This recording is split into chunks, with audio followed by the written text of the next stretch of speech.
ആണ് വേടൻ എന്ന് പറയുന്നത്. അദ്ദേഹം ഹണ്ടർ എന്നർത്ഥമുള്ള ആ പേര് പോലെ തന്നെ സമൂഹത്തിലെ അനീതികളെയും വർഗ്ഗവ്യത്യാസങ്ങളെയും വേട്ടയാടുക എന്നത് തന്നെയായിരുന്നു ലക്ഷ്യം എന്നുള്ളത്, അദ്ദേഹത്തിന്റെ ലക്ഷ്യം എന്നുള്ളതാണ് പറയുന്നത്.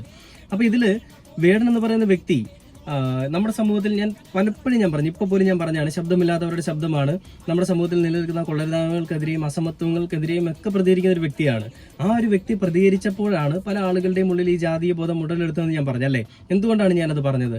പല ആളുകളും, അടിച്ചമർത്തപ്പെട്ട ആളുകൾ മുന്നിലേക്ക് വന്നുകൊണ്ട് എന്നെ ഇങ്ങനെ അബ്യൂസ് ചെയ്യാനായിട്ട് ശ്രമിച്ചു, എന്നെ ഇങ്ങനെ സൈബർ ബുള്ളിങ് ചെയ്യാൻ ശ്രമിച്ചു, എന്നെ ഇങ്ങനെ പീഡിപ്പിക്കാൻ ശ്രമിച്ചു എന്ന് പറയാനായിട്ട് മുന്നിലേക്ക് വരാനുണ്ടായ കാരണം എന്താണ്?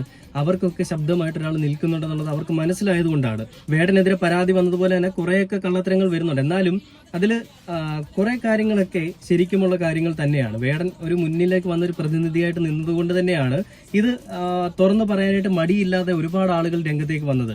അവരെ ഒന്നല്ലെങ്കിൽ മറ്റൊരു തരത്തിൽ അവരെ അടിമയാക്കാൻ വേണ്ടിയിട്ട് ശ്രമിച്ച ആളുകൾക്ക്